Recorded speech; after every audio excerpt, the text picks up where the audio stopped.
brings me to a question that I have. It's kind of a mixed question. I have a little confusion. Well, that would make sense. It does. Earlier today, you mentioned resonating with the void, and I hadn't heard that before, but the second that you said it, I realized that I resonate with the void. All right. And I'm also on my Shivai. Yes. Can you... Which is a word in our ancient language that we no longer use that really can be summed up with, I'm on a mission, get out of my way. So if I'm resonating with the void, yes, and I'm on my Shivai, yes, can you help me understand the integration of that? out of the nothing comes everything. So if you truly resonate with the void, you will understand what it is to live so in the moment that you simply know beyond a shadow of a doubt that what you need will be there exactly when you need it, not a second before, but not a second later. Okay, so I sort of picture it as just falling backward into nothingness. Whatever design your imagination chooses to represent it as that is correct for you is correct for you. It can be imagined in any number of ways. So there's no conflict to that, to those two. Conflict in what sense? In the sense that it seems path represents kind of a doing, and resonating with the void seems kind of a being. The balance of the two is the key. Because again, remember, as we said, being doesn't mean that you're sitting still. Being doesn't mean you're not acting. Look at the concept that you call some of your martial arts. When the martial arts master is fully in the moment, fully being, there is such a purity of action representing that being that they absolutely are in equilibrium with any so-called opposing force to such an extent that then they are not moving relative to one another. So the slightest touch on that thing will then send it in another direction because there is no force to overcome. So total being and total action in alignment together allows for perfect equilibrium and perfect synchronicity. Does that make sense? It does, so it's complete fluidity. Yes. Does that help you? It does. Then flow. Thank you.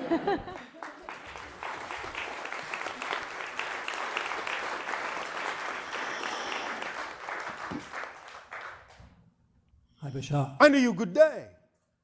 I would like some more information about parallel realities. All right. You talked on one of your videos about 2012 and how we might experience the phenomenon of people disappearing out of our lives rather dramatically or suddenly. You may be experiencing a lot of that already or may have yet to experience it. Please understand, first of all of you, that when we talk about the demarcation line of 2012 that represents many threshold crossings, we don't always mean that the changes that we're talking about will happen in the twinkling of an eye the next day. Sometimes it may take some time because of whatever it is you decide is the process you need to experience. In general, many changes are already taking place, and many more will continue to take place on the other side of that threshold. So it doesn't mean my parents won't be contactable suddenly? Repeat. It doesn't mean that suddenly people I know are not going to be in my reality, period. It just means that they'll be less frequently in my reality. It can happen in the blink of an eye. It can happen less frequently. It can happen over a long period of time. It can not happen at all. The idea simply is that it will happen in whatever way is appropriate for your particular experience or expression of how you shift to a parallel reality where you do or don't need to experience something that is not your vibration. You understand? Different realities contain within them the ability to still experience certain things that may be more or less your vibration. Other realities contain within them only the experience of what is exactly your vibration. It depends upon the rate that you shift into those different reality vibrations that determines the rate at which things come and go from your experiential reality. So it's a personal thing. It's a case-by-case thing. You could experience it in the blink of an eye. You could experience it over time. It will depend upon the reason for the rate of change. Does that make sense? Yes. All right. So with regard to the exercise we did this morning, Yes. where we had to visualize our better or more preferred self. It is not better. More preferred. Yes, more preferred doesn't mean better, just Okay. different. More representative of what you believe your true vibration is. Does that visualized reality actually exist? Yes, that's what we're saying. All parallel realities already exist. The idea of focusing on it is that you're simply allowing yourself to change the frequency enough so that you can shift to what already exists. Everything already exists. The only thing that's new is your experience of it from a different perspective. Does that make sense? Yes. You cannot imagine non-existence. Try. I use the word try now because I know it won't work. You cannot imagine nor have an experience, by definition, of non-existence. So anything that you imagine is experientially real on some level of creation. It may not be relevant to your level of creation, but it is nonetheless real in its own context, on its own level of existence. So anything you imagine is real and exists right now. Does that make sense? But in terms of manifestation, you often say that don't expect to get what you visualize. We are describing the idea of how you use the mechanism, because very often when your people put an expectation on things, it's an insistence that if it doesn't happen exactly as they pictured it, that something is wrong. The idea also is that your physical mind is not capable of perceiving the whole picture all the time. So to insist on the picture your physical mind was capable of conjuring, you could be shortchanging yourself by the fact that you're only seeing and insisting upon a manifestation of half the picture. So we say drop the expectation so that you're actually not limiting yourself to the limitations of what the physical mind is capable of imagining, and open up to the possibility that you could actually receive something in a greater way, a different way than you originally pictured it. That's why we say drop the expectation, so you can actually allow the manifestation to occur on the level that matches the energy that the picture represents, but doesn't necessarily have to match the actual picture, because the actual picture your mind had might actually be far shorter, in a sense, far more limited than what could actually manifest to you. Does that make sense? Yes. Does that help? Yes. Thank you. Could I possibly ask one more thing? Well, that was a question. So I guess you can. Do you have any insights about the upcoming crop circle season in England? One moment. We will check in with someone. Thank you. Look for 3 trinary manifestations. We will say more after they appear. Trinary? Yes. Constructed along triangular or trinary lines. Look for 3 trinary manifestations. 3 shapes, 3 circles, so to speak, 3 glyphs based on the idea of tetrahedral or triangular structure. All right? Thank you. 3 times 3. All right? Thanks. Thank you.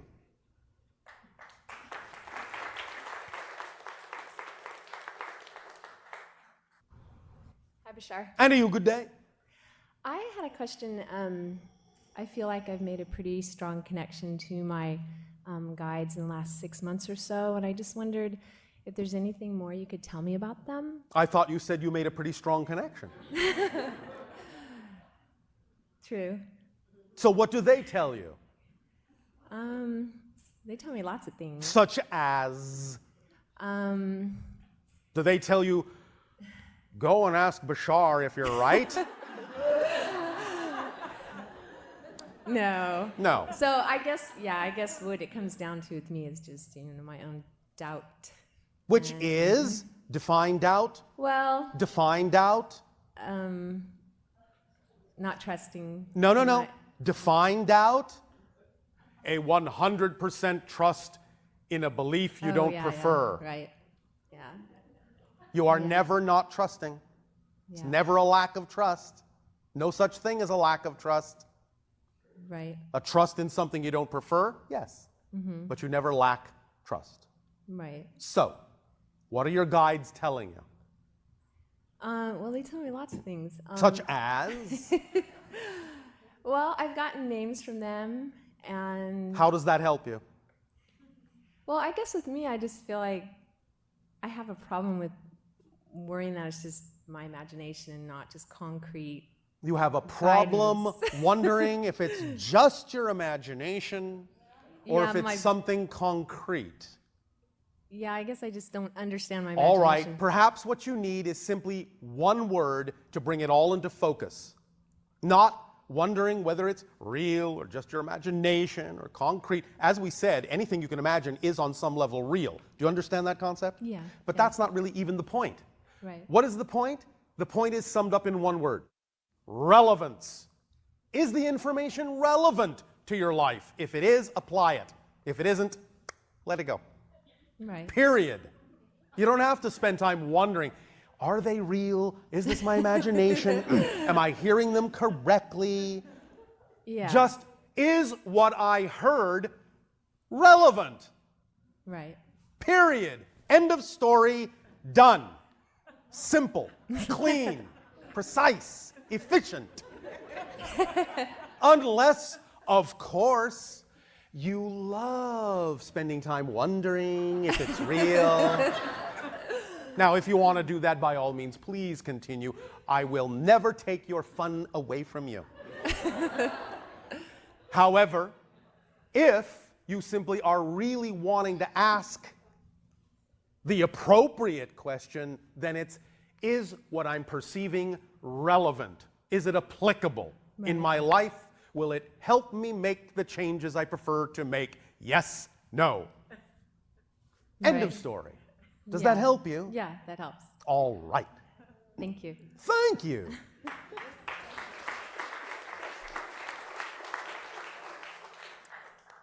Hello, Bashar. And to you, good day. Thank you very much for your wisdom. It's been amazing. Again, it is simply a reflection of what you all already know, but you have forgotten that you know. So we thank you for allowing us to remind you, to remind you of who you are.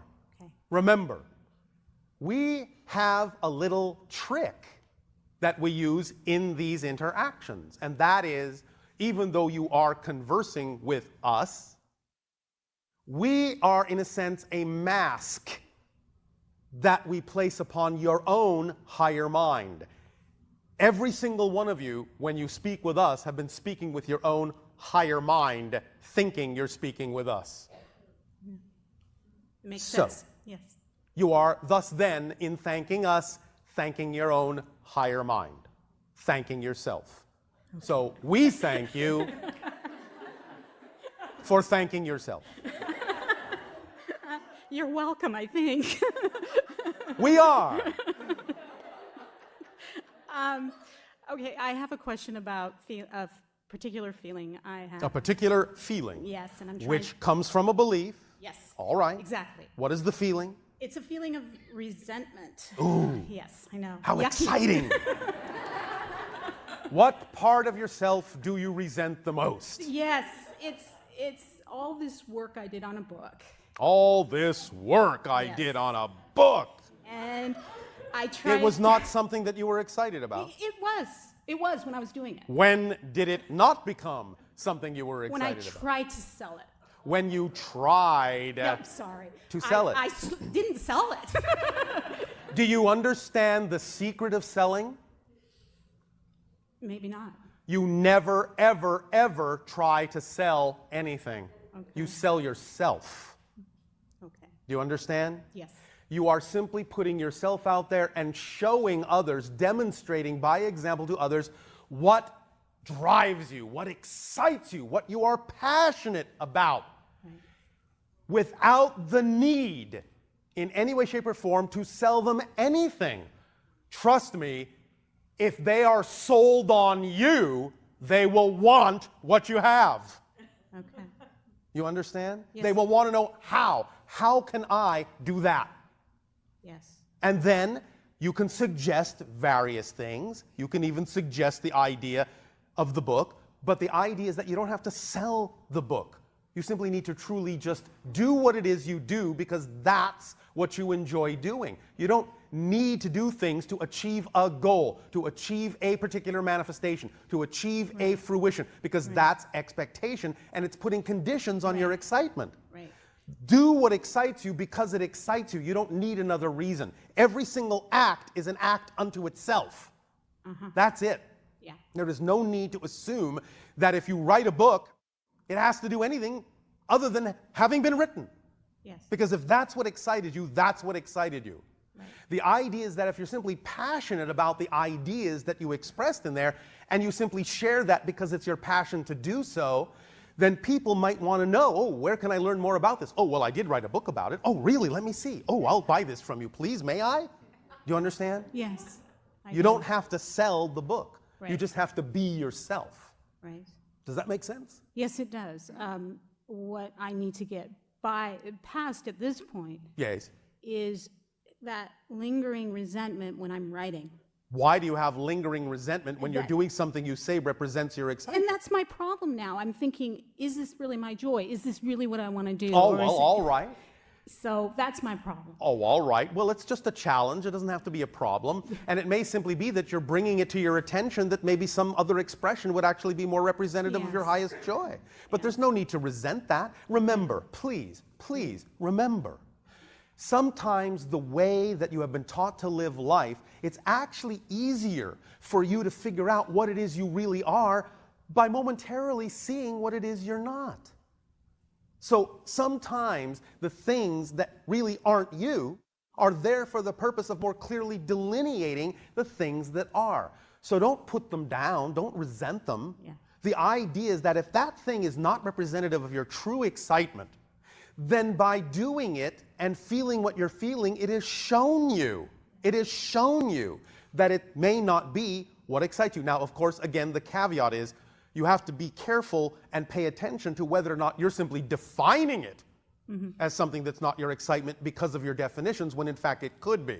Yeah. You have to be clear about your definitions, because you may have definitions that make it seem like it's not exciting just because you have all of these conditions that you're putting on it that make it not exciting. So it may be exciting, but you may not be doing it in the way that excites you the most because of the way you think you have to go about it, and that might be what you resent. Do you understand? Yes.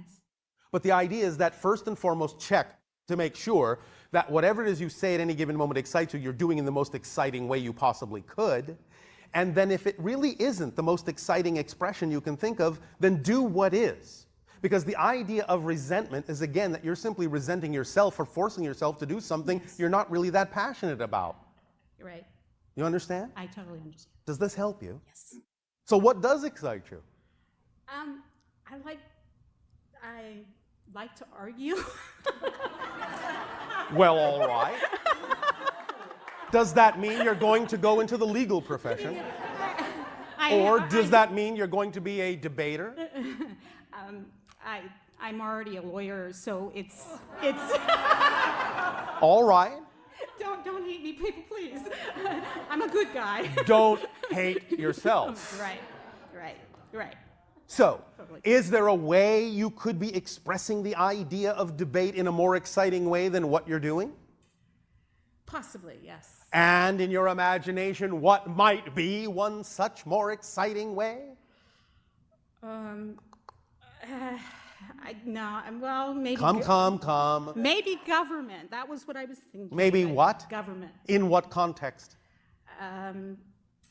Advocating. Advocating. Yes. For what? Change.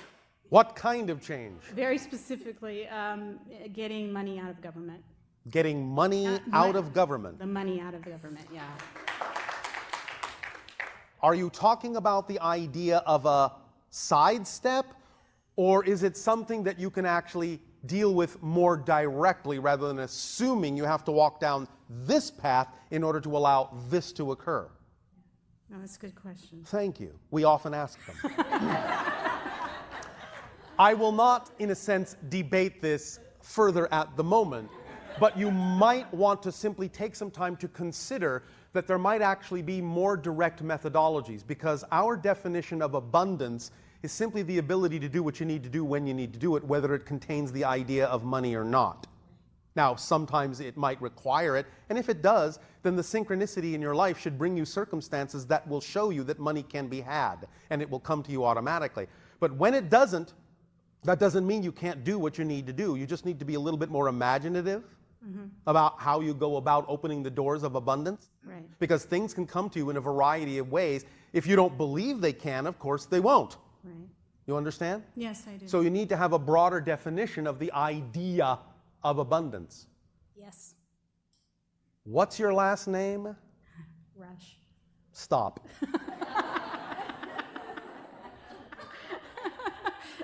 You are an eternal, infinite spirit. What's your rush? All right? Yes. Does this help you? It does, very much. Thank you. Thank you.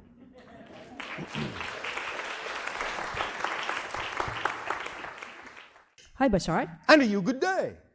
So I have a question about what's happening in Japan. Yes, but we are going to address this in what you call the near future. Okay. So, What You is know- your question nonetheless? so a lot of devastation Yes. is happening, but at the same time, I'm seeing a lot of, in many people, Yes. love and Yes. this feeling of wanting to help out other people. Yes. And that's really exciting. Yes. And so I see a lot of positive things coming out of it. Yes. And at the same time, there is this continuing fear Yes. around, Very polarizing, isn't it? yes, Yes. nuclear. Did you catch our point? Not really. All right. I mean, I do see the polarizing. As we have said, you are now approaching a crossing of a threshold wherein the trains that are leaving the station are starting to leave on tracks that are starting to diverge from each other more and more and more, creating very distinct realities whose vibrations are very different from one another. The point is, be on the train you want to be on, because the farther apart the trains get, the more polarized the vibration is that you choose in that sense. That will determine the reality you ultimately shift to.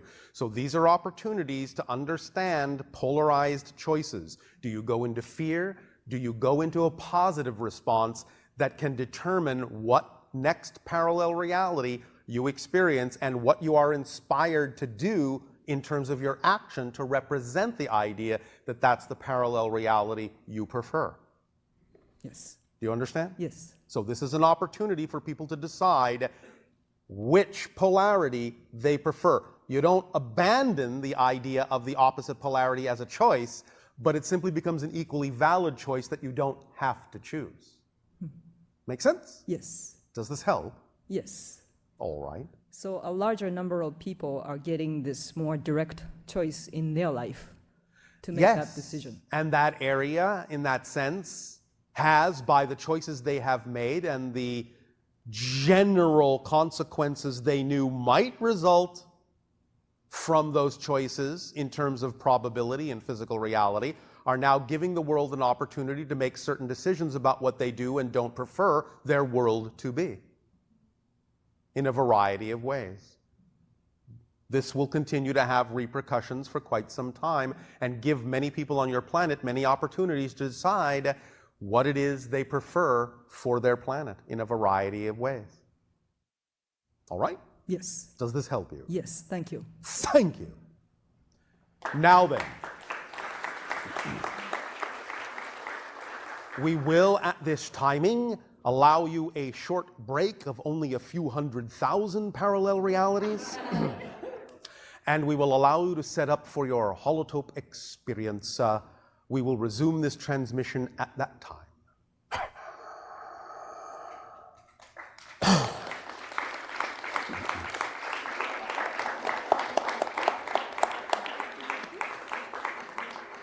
How's it going?